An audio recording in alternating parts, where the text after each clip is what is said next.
उसके स्ट्रक्चर पे। Present perfect continuous. देखो प्रेजेंट यानी आज,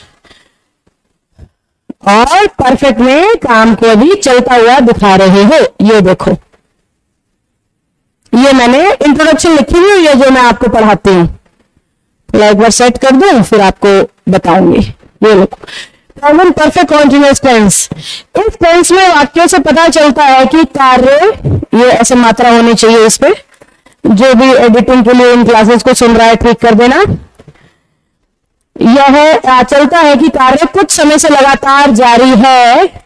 ये शायद कुछ मात्राओं की गलती है, जारी है लेकिन पूर्ण नहीं हुआ है। इस टेंस में कार्य जारी रहने का समय भी दिया होता है। प्रेजेंट कंटीन्यूअस में कार्य जारी रहने का समय नहीं दिया होता। इस टेंस में कार्य जारी रखने का समय दिया होता है, जबकि प्रेजेंट कॉन्टिन्यूअस में नहीं दिया होता। ठीक है, प्रेजेंट परफेक्ट कॉन्टिन्यूअस में शुरुआती समय दिया होता है और प्रेजेंट कॉन्टिन्यूअस में नहीं दिया होता है। मैंने सोचा कि इसमें क्यों नहीं दिया होता है, टाइपिंग की गलती तो नहीं है। पहचान क्या है इसकी? लास्ट में मिलेगा रहा है, रही है, रहे हैं, रहा हूं, रहे हो। अब यही सेम टू सेम पहचान थी प्रेजेंट कॉन्टिन्यूअस की भी। रहा है, रही हूं, रहे हैं, रहे हैं, इस तरीके से प्रेजेंट कॉन्टिन्यूअस की भी यही पहचान थी और प्रेजेंट परफेक्ट कॉन्टिन्यूअस की भी हिंदी में यही पहचान है। तो फर्क कैसे करोगे?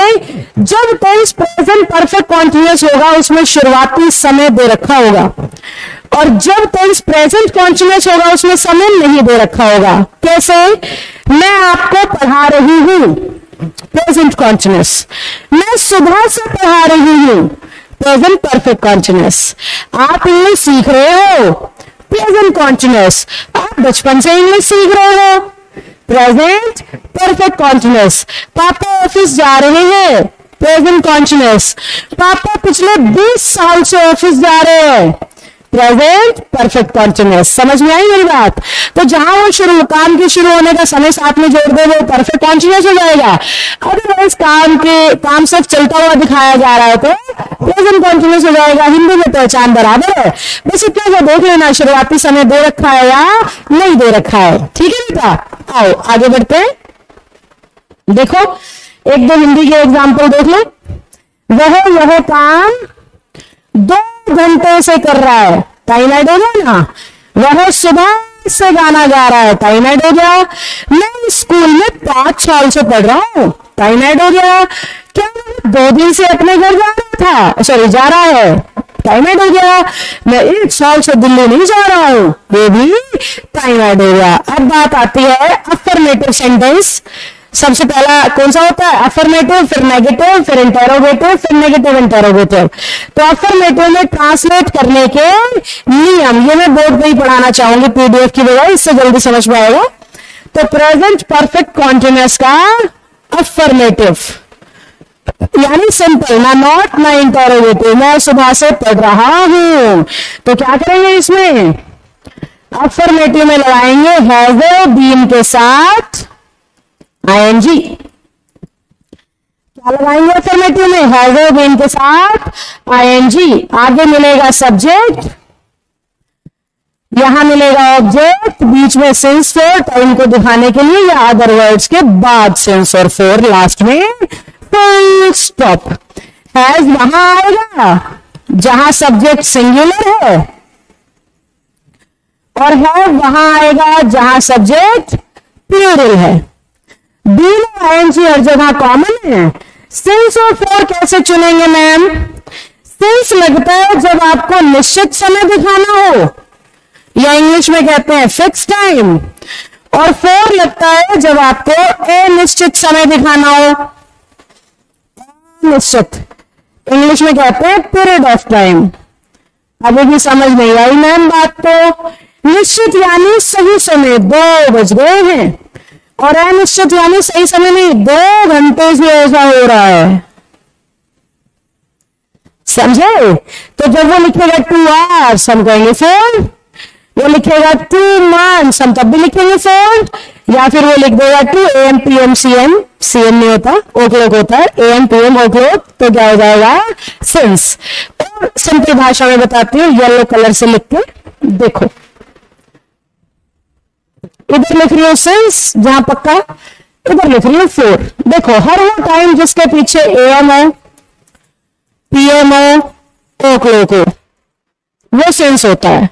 जब भी किसी दिन का नाम लिखोगे, नेम ऑफ एनी डे, मैं शॉर्ट फॉर्म में डे नेम लिख रही हूं स्पेस की वजह से, मंथ नेम लिख रही हूं, year name, name of any festival, तो क्या हो जाएगा भाई, सिंस हो जाएगा। डे नेम यानी Sunday, Monday, Tuesday, month name यानी जनवरी, फरवरी, मार्च, ईयर नेम यानी 2013, 14, 15, फेस्टिवल, होली, दिवाली। फोर क्या होगा मैम, फिर जिस टाइम के पीछे मिनट हो, सेकेंड हो, आर हो, वो फोर होगा। दिन का नाम लिखने के लिए 5 days, 10 days, 7 days ऐसा लिख देगा। महीने का नाम लिखने के लिए 2 months, 6 months, 1 month ऐसा लिख देगा। ईयर का नाम लिखने के लिए 3 years, 4 years इस तरीके से लिख देगा। तो आप समझ जाना फोर, और लेफ्ट वाला कोई टाइम आए तो सिंस। बड़ा सिंपल और शॉर्टकट वाला तरीका मैंने बता दिया। तो स्ट्रक्चर क्या तैयार हुआ, सबसे पहले सब्जेक्ट, फिर हैजर, फिर बीन, फिर आईएनजी, ऑब्जेक्ट और सिंस। कैसे मैम, एक एग्जांपल करके दिखाती हूं। मैं सुबह से पढ़ रही हूं, मैं सुबह से पढ़ रही हूं। अफर्मेटिव सेंटेंस है ना, नोट है ना, क्वेश्चन मार्क है। सुबह से देखते ही आपको पता लग जाना चाहिए कि प्रेजेंट चल रहा है और परफेक्ट कॉन्टिन्यूअस और रही हूं से पता लग रहा है।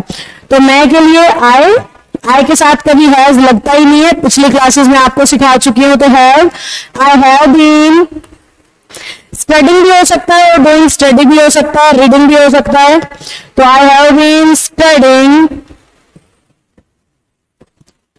सिंस मॉर्निंग, क्योंकि मॉर्निंग तो फिक्स टाइम है ना, सुबह, शाम, दोपहर ये फिक्स टाइम होते हैं, सिंस लगता है।